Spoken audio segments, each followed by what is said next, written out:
Hi friends, வணக்கம் and welcome to எங்கள் வீட்டு சமையல். நம்ம இன்றைக்கி வந்து சூப்பரான ஆப்பம் எப்படி செய்யணும் அப்படின்றது தான் பார்க்க போகிறோம். நம்ம ஆல்ரெடி ஆப்பம் ரெசிபி போட்டிருக்கோம், பட் இதில் வந்து எக்ஸ்ட்ராவாக ஒரு பொருள் சேர்க்க போகிறோம். அந்த பொருள் சேர்த்தோம் அப்படின்னா உங்களோட ஆப்பமோட டெக்ஸ்டரே நல்லா சூப்பராக இருக்கும். அது என்ன பொருள் அப்படின்றத நீங்கள் வீடியோக்குள்ளே பாருங்கள். ஃபஸ்ட்டு வந்து நம்ம அதுக்கு வந்து ஊற வைக்கிறது எப்படின்னு பார்த்துடலாம். அதுக்கு வந்து 1 டம்ளர் பச்சரிசி, மாவு பச்சரிசியை வந்து நீங்கள் எடுத்துக்கோங்க. அடுத்து 1 டம்ளர் இட்லி புழுங்கல் அரிசி சேர்த்துக்கோங்க. அதுக்கு வந்து ஒரு 1/2 ஸ்பூன் அளவு வெந்தயம், அப்புறம் 1 டேபிள் ஸ்பூன் அளவு உளுந்து. இது எல்லாத்தையும் நல்லா வந்து கழுவிக்கோங்க. கழுவிட்டு நைட்டு வந்து ஊற வச்சுடுங்க. அரிசியும் உளுந்தும் நைட்டே ஊற போட்டிருந்தோம் இல்லையா, அது காலையில் இப்போ நல்லா ஊறிடுச்சு. அடுத்து வந்து 2 தேங்காயோட தேங்காய் தண்ணி எடுத்து வச்சுருக்கோம். அப்புறம் ஒரு மீடியம் சைஸ் தேங்காயிலேருந்து 1/2 மூடி தேங்காயை பத்தை போட்டு அரைச்சி வச்சுருக்கோம். நீங்கள் வேணும்னா திருவியும் வச்சுக்கலாம். அதுக்கப்புறம் எந்த டம்ளரில் நம்ம அரிசி அளந்தோமோ அதே டம்ளரில் 1/2 டம்ளர் சாதம் எடுத்து வச்சுருக்கோம். 2 டீஸ்பூன் சர்க்கரை, அப்புறம் கொஞ்சோண்டு கல்லுப்பு. ஸோ இவ்வளோ தான் நம்ம வந்து சேர்த்து அரைக்க போகிறோம். அரைக்கும்போது வந்து நம்ம தேங்காய் தண்ணி வச்சு தான் நம்ம அரைக்க போகிறோம். சப்போஸ் உங்களுக்கு தேங்காய் தண்ணி காலி ஆகிடுச்சு அப்படின்னா நீங்கள் வந்து மேற்கொண்டு தண்ணி ஊற்றிக்கலாம். ஆனால் நல்லா கட்டியாக அரைக்கணும், அண்டு வந்து நல்லா வழுவழுன்னு அரைக்கணும். ஆப்பத்துக்கு முதல்ல அரைக்கும்போது நீங்கள் தேங்காயும் இந்த சாதத்தையும் போட்டு அதுக்கப்புறமா நீங்கள் வந்து இந்த அரிசியும் உளுந்தும் போடலாம். இந்த ஆப்பத்தோட ஸ்பெஷாலிட்டி என்னன்னு பார்த்தீங்கன்னா இந்த தேங்காய் தண்ணியில் அரைக்கிறது தான். ஸோ இந்த ஒரு தேங்காய் தண்ணி வந்து நம்ம ஆப்பத்தோட டெக்ஸ்டரையே மாற்றும். சரி, வாங்க நம்ம அரைப்போம்.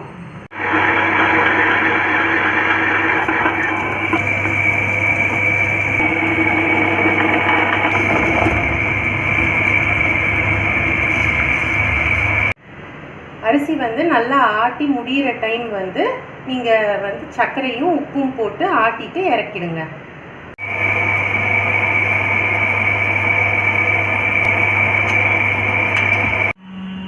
மாவு வந்து நல்லா ஆட்டியாச்சு. இதை எடுத்து வச்சுருக்கோம். இதை வந்து நல்லா புளிக்க விடுங்க, அப்போ தான் ஆப்பம் நல்லா வரும். இப்போ 8 மணி நேரம் ஆயிடுச்சு. நம்ம திறந்து பார்ப்போம். பார்த்திங்கன்னா மாவு நல்லா புளிச்சு மேலே எழும்பி வந்திருக்கு. இந்த மாதிரி மாவு நல்லா புளிச்சாதான் உங்களுக்கு ஆப்பம் வந்து நல்லா வரும். ஆப்பத்துக்கு எப்பயுமே மாவு புளிச்சாதான் ஆப்பம் சாஃப்டா வரும். இப்போ வெயில் காலம்னா 6 மணி நேரத்துலேருந்து 8 மணி நேரத்துல ரொம்ப புளிச்சு இது வரை பொங்கி வழிஞ்சிடும். அதனால அந்நேரம் புளிச்ச உடனே நீங்கள் வந்து ஃப்ரிட்ஜில் தூக்கி வச்சிடலாம். வேணுங்கிற அளவு மட்டும் நம்ம எடுத்து ஆப்பம் சுட்டுக்கிடலாம். அதே இது வந்து நீங்கள் குளிர்காலத்தில் வந்து ஆப்பம் மாவு அரைச்சிங்கன்னா குறைஞ்சது 10 மணி நேரமாவது இருந்தால் தான் ஆப்பம் மாவு நல்லா புளிக்கும். புளிச்சா தான் அந்த இது ஆப்பம் வந்து நல்லா சாஃப்டாகவும் ருசியாகவும் வரும் உங்களுக்கு. இப்போ நம்ம வந்து அரைச்ச மாவுலேருந்து இப்போ எவ்வளோ தேவையோ அந்த அளவு மாவு மட்டும் எடுத்து வச்சுருக்கோம்.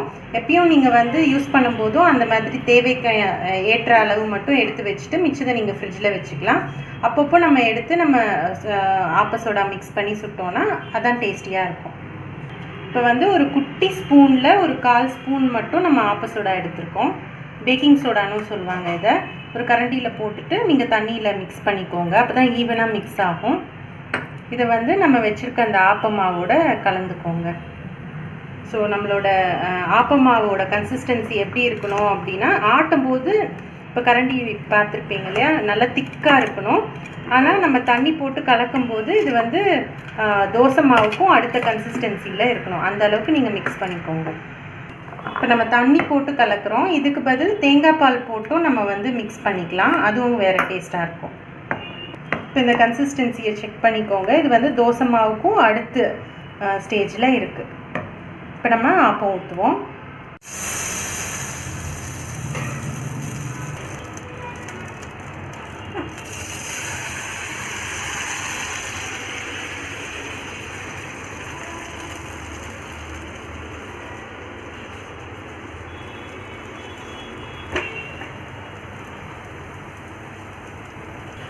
இந்த மாதிரி ஓட்ட ஓட்டையாக வந்தோடனே நீங்கள் மூடிக்கோங்க.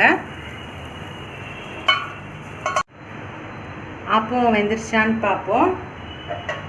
நல்லா கிறிஸ்பியாக வந்திருக்கு. சூப்பராக ஆப்பம் தயாராகிடுச்சு. சூப்பரான ஆப்பம் வந்து ரெடி ஆகிடுச்சு. சைடெல்லாம் பார்த்தீங்கன்னா நல்லா கிறிஸ்பியாக நல்லா கலராக வந்திருக்கு. சென்டரில் நல்லா ஸ்பாஞ்சாக இருக்குது. ஸோ நீங்களும் ட்ரை பண்ணுங்கள், டெஃபினட்டாக உங்களுக்கும் வரும். இன்னொரு இது என்ன அப்படின்னா, நம்ம நான்ஸ்டிக் ஆப்ப சட்டியில் ஊற்றுறத விட நம்ம இரும்பு சட்டியில் ஊற்றினோம் அப்படின்னா கிறிஸ்பியாக வரும். நம்ம நான்ஸ்டிக்கில் ஊற்றும் போது கொஞ்சம் சாஃப்டாக வரும். ஸோ உங்களுக்கு ஏற்ற மாதிரி நீங்கள் ஊற்றிக்கலாம். ஸோ ட்ரை பண்ணுங்கள். ட்ரை பண்ணிவிட்டு உங்களோட ஃபீட்பேக்கை எங்களுக்கு கமெண்ட்ஸாக போஸ்ட் பண்ணுங்கள். இந்த வீடியோ உங்களுக்கு பிடிச்சிருந்ததுன்னா லைக் பண்ணுங்கள், ஷேர் பண்ணுங்கள், சப்ஸ்கிரைப் பண்ணுங்கள். மறக்காமல் பெல் பட்டனையும் டேப் பண்ணுங்கள். அப்போ தான் எங்களோட ரெகுலர் அப்டேட்ஸ் உங்களுக்கு வந்து சேரும். தேங்க்யூ.